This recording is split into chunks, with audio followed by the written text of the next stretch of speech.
আজকে তোমাদের সাথে বটবটির একটা দারুণ টেস্টি রেসিপি শেয়ার করছি। দেখো এখানে আমি বটবটি কেটে নিয়েছি, আলু, কুমড়ো, পটল, দুটো পেঁয়াজও নিয়ে নিয়েছি। এরকম সব রকম সবজি দিয়ে বটবটির এই তরকারিটা খেতে বেশ ভালো লাগে রুটি বা ভাতের সাথে। তো দেখো রেসিপিটা করতে কিছুই লাগে না, খুব অল্প একটু তেল দিয়ে দিয়েছি কড়াইতে, আর তারপরে কালো জিরে আর শুকনো লঙ্কা ফোড়ন দিয়েছি। এখানে তোমরা কিন্তু 5 ফোড়নও দিতে পারো ইচ্ছে করলে। তো ফোড়নের গন্ধটা যখন সুন্দরভাবে আসতে শুরু করে দিয়েছে, তখন আমি ওই দুটো পেঁয়াজ নিয়েছিলাম, ওই দুটো পেঁয়াজই আমি কুচি করে কেটে দিয়ে দিয়েছি। আর খুব একটা ভাজার দরকার নেই, পেঁয়াজটাকে একটু নাড়াচাড়া করে নিলেই হবে। এই সময় আমি গ্যাসের ফ্লেমটা হাইতেই রেখেছি। গ্যাসের ফ্লেমটা হাইতে রেখে পেঁয়াজটাকে একটু নাড়াচাড়া করে নিলাম, আর তারপরে এই কেটে রাখা সব সবজি আমি একবারে দিয়ে দেবো। এই তরকারিটা খেতেও টেস্টি হয়, অথচ বেশ পুষ্টিকর, স্বাস্থ্যসম্মত, কারণ এটা না বেশি ভাজিও নি, হ্যাঁ, তো কোনো তেল মশলাও সেরকম পড়েনি, সেই জন্য খাওয়া খুবই ভালো। প্রত্যেকেই এই তরকারিটা কিন্তু খেতে পারবে, বাচ্চা থেকে বড় সবাই। তো দেখো একটু নাড়াচাড়া করে নিয়েছি সবজিটাকে।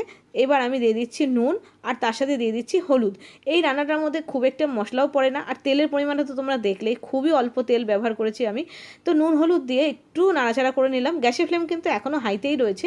তো একটু নাড়াচাড়া করে নিয়েছি নুন হলুদটাকে দিয়ে, আর দিয়ে দিলাম দুটো কাঁচা লঙ্কা, আর দিয়ে দিচ্ছি অল্প একটু জিরের গুঁড়ো।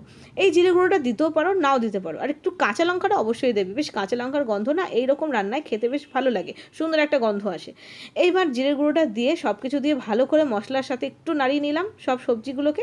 তারপরে আমি দিয়ে দিলাম একটু জল, অল্প একটু জল। কেন দিলাম বলো তো? আলু রয়েছে, পটল রয়েছে, এগুলো একটু সবজিগুলো গলার জন্য। এবার গ্যাসটাকে সিম করে 2-4 মিনিট ঢেকে দিলাম। 2-4 মিনিট পর দেখো তোমাদের খুলে দেখাচ্ছি, রান্নাটা কিন্তু হয়ে গেছে। এখন আমি গ্যাসের ফ্লেমটা আবার হাই করে একটু ভালো করে ভাজা ভাজা করে নিচ্ছি। আর দেখো আলু পটল সবই কিন্তু সুন্দরভাবে গলে গেছে।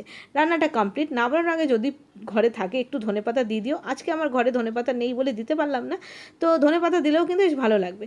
তো এখন গ্যাসটা বন্ধ করে দেবো, আর এখনই কিন্তু সার্ভ করে দেবো। একদম গরম গরম এই তরকারিটা রাত্রিবেলা ডিনারের সাথে বা সকালে ব্রেকফাস্টে খুবই ভালো লাগে রুটি দিয়ে।